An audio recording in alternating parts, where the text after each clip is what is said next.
Je voudrais revenir sur quelque chose que j'ai vu sur Twitter. Il y a une combinaison de 2 vidéos que je voulais partager avec vous. Laissez-moi juste le temps de le retrouver. Voilà. Ici, c'est Bernard-Henri Lévy. Écoutez ce qu'il dit. Et après, on va suivre une autre vidéo. Et on reviendra après pour commenter tout ça. Mais en effet... Quel sera le rôle d'Emmanuel Macron? Est-ce qu'il peut être l'anti-Trump en Europe ou, comme lors du précédent mandat de Trump, être dans une sorte d'en même temps? Déjà, le culot de Darius Rochebin de dire que quel sera le rôle d'Emmanuel Macron, est-ce qu'il peut être l'anti-Trump en Europe? Le mec, c'est l'un des présidents européens le plus isolé. C'est même pas le plus adulé. Il est le plus européiste, mais il est l'un des le plus isolés. Dans son propre pays, il n'y a plus que 20% des gens qui l'aiment ou qui le soutiennent. Trump, sa force, c'est d'être soutenu par la population. Comme je vous l'ai montré hier, l'élite américaine n'aime pas Trump. Ils détestent tout ce que représente Trump. Donc Trump, il est plus fort qu'eux parce que Trump, il est une espèce de général de Gaulle. Il a l'assentiment populaire comme personne ne l'a eu aux États-Unis depuis, je crois, Kennedy ou quelque chose comme ça, ou peut-être Obama 1. Il a l'assentiment populaire comme personne ne l'a jamais eu. Et Darius Rochebin vient dire, oui, Macron peut être l'anti-Trump en Europe. Quelle population aime Macron? Quelle population est pour Macron? Il a choqué tout le monde quand il a tapé les gilets jaunes. Ouais, Seigneur Dieu. Et je vous dis, ces gens-là, ils font exprès. Ils font exprès de parler comme ça parce que ils pensent que les gens, ils ont oublié les choses qu'ils ont fait. Macron, tu crois que les gens, ils ont oublié, les Européens, ils ont oublié comment il a fait taper les gilets jaunes? Regardez le contraste entre Trump qui arrive et qui gracie les gens qui ont été tapés et emprisonnés à cause de lui, quand il avait perdu, quand ils étaient venus au Capitole, et des gens comme Macron qui, jusqu'à aujourd'hui, n'a pas levé la suspension qui pesait sur les soldats, les pompiers, les aides-soignants.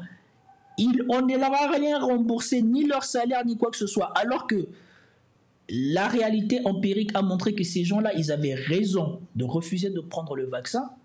On ne les a toujours pas rétablis dans leurs droits. Mais c'est la première chose que Trump a fait.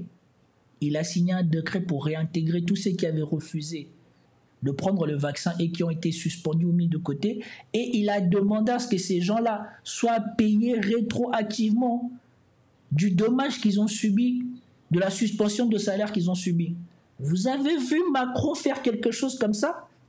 Mais ce fou-là de Darius Rochebin ose dire Macron peut être un anti-Trump en Europe. Vraiment, c'est incroyable. Écoutez, c'est comme il voudra. Mais en effet, il faudra qu'il y ait un anti-Trump en Europe. Il faut que cette civilité occidentale, ces valeurs... Alors lui, déjà que je le trouve pas sérieux, mais c'est un seigneur, ça devient un gag. Ça devient un gag. Les choses qu'on met aux yeux des gens en Occident pour leur faire passer le temps. Et lui-même, il n'y croit pas, parce qu'il a dit, il sera, peut-être s'il veut. Il n'a pas à le vouloir, il ne peut pas l'être.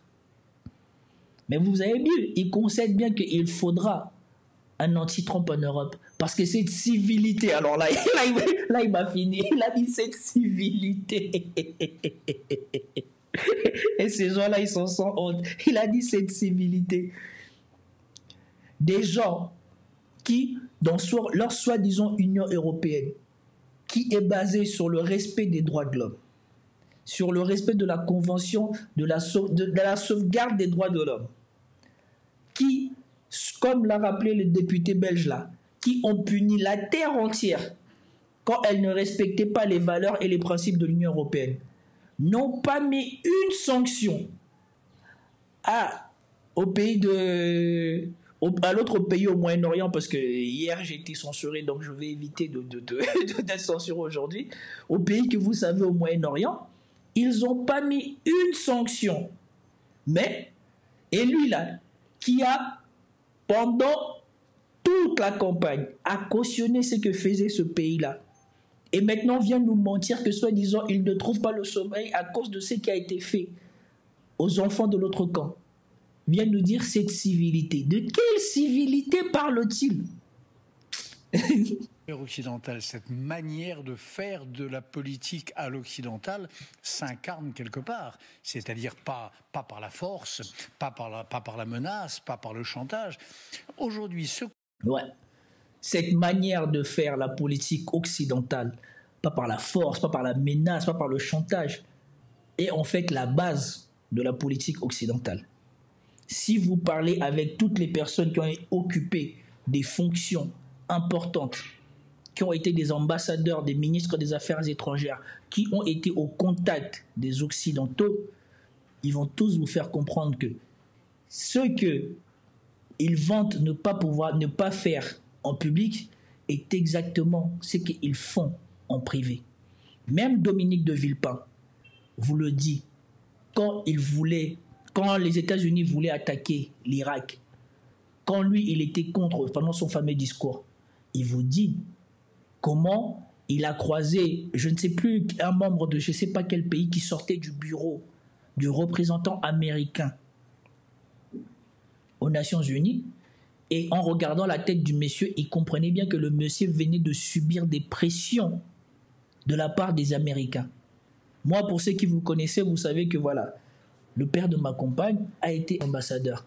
Mais quand il me raconte ces anecdotes sur les Blancs, parce que lui, il a été formé en Russie, il a été membre de l'UNESCO pendant longtemps, et donc en tant que membre de l'UNESCO, il a longtemps côtoyé les Blancs, et je ne peux pas vous raconter la rage que j'ai eue quand il m'a raconté le jour où ils ont appris le décès de Sankara. Je crois qu'il a dit quand ils ont appris le décès de Sankara, ils étaient en Amérique du Nord quelque part, ils étaient en Occident, et de ses yeux, dans le milieu diplomatique là, il voyait comment les Blancs, ils étaient contents que Sankara soit mort. Vous ne pouvez pas imaginer ma rage quand il m'a appris ça. Lui-même, il était triste. Il a dit, nous, les délégations africaines, on ne comprenait pas quand on a appris les infos que comment Sankara il est mort. Mais tu voyais que les Blancs, ils étaient contents. Et donc, quand je vous dis ces gens-là, ce ne sont que des hypocrites comme c'est pas permis. Et que cette soi-disant manière de faire de la politique avec civilité n'existe pas. Comme a dit Emmanuel Todd, ils ont dominé le monde, ils ont imposé au monde ce qu'ils voulaient, et aujourd'hui qu'on est proche de la fin de ça, ils veulent nous faire croire qu'ils n'ont pas fait ce que nous savons qu'ils ont fait. Et en parlant de ça, même ça m'énerve parce que ça me rappelle toutes les choses dont, parce que j'ai eu l'occasion de passer beaucoup de temps avec mon beau-père pendant ses vacances, et il m'a raconté toutes ces anecdotes. Et je peux vous dire que je ne vois plus du tout ces gens-là de la même manière. Bien évidemment, je comprends que les États n'ont pas d'amis, on ne fonctionne pas avec les bons sentiments, et que ce ne sont que des intérêts. Mais je peux vous garantir que ces gens-là, ceux dont ils se vantent, c'est sans doute ceux dont ils sont le moins capables. Qu'on voit, alors ça va peut-être changer, mais ce qu'on voit aujourd'hui aux États-Unis depuis 2 jours, pardon, mais ça donne raison à Poutine. Je considère que les frontières sont pas les bonnes. Je considère que mes voisins m'appartiennent. Je peux m'accaparer de la richesse des autres par la force, mais c'est pas très loin de ce que fait Poutine. À quel moment Donald Trump a dit ça? À quel moment Donald Trump a dit ça? Ici, il prend les propos de Donald Trump et il les hyperbolise.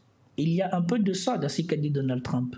Et comme je vous ai toujours dit, la meilleure manière de raconter un mensonge sur quelqu'un, c'est de prendre un petit peu de vérité et de l'enrober dans un grand mensonge. À quel moment Donald Trump a dit qu'il va prendre ce qui n'est pas aux États-Unis, ou que des frontières ne sont pas les bonnes? Quand il a proposé de prendre le Groenland appartient au Canada, mais n'a-t-il pas dit qu'il voudrait l'acheter? Quand il propose d'intégrer le Canada, ce n'est pas une intégration. La seule manière de remettre en cause des frontières, c'est par la guerre. Est-ce que vous avez entendu Donald Trump parler de guerre? Ou en tout cas de guerre militaire? En revanche, le vrai art du compromis qu'est la vraie diplomatie et la vraie politique, ça c'est quelque chose qui est inventé depuis très longtemps, mais formalisé par Machiavel. Ça c'est l'Europe. Alors qui incarnera cette culture européenne de la politique? Moi j'aimerais que ça soit la France, bien sûr. Voilà, moi j'aimerais que ça soit la France, bien sûr. Et il prend en référence Machiavel. Quand vous lisez Machiavel, on sait qu'il envisage, donc comment il entretient les relations. C'est basé sur la civilité ou c'est basé sur une cruauté implacable? Machiavel ne laisse pas de place à la chance, au sentiment, au machin. Comme il dit, ce ne sont que des intérêts. Il ne croit même pas en l'amitié, Machiavel. Alors pourquoi voudriez-vous que, soi-disant, la diplomatie soit basée sur autre chose que les intérêts ou quoi que ce soit? Certes, il y a la cordialité, mais la première chose qui caractérise Machiavel, c'est son absence de considération autre, son intérêt propre ou l'intérêt de son État. Donc, oui, en un sens, c'est exactement ce qu'est Emmanuel Macron. Emmanuel Macron est la parfaite incarnation de Machiavel. Et c'est exactement ce qu'il a fait dans son pays. Il a privilégié les intérêts de ceux qui l'ont mis au pouvoir au-delà de tout, au-delà du bien des Français, au-delà des gilets jaunes, au-delà de la retraite des Français, au-delà de tout, au-delà du pays. Ce qui importe, c'est que jusqu'à ce qu'il va finir son mandat, on ne remette pas en cause ce qu'il a mis en place et qui profite à la bourgeoisie française.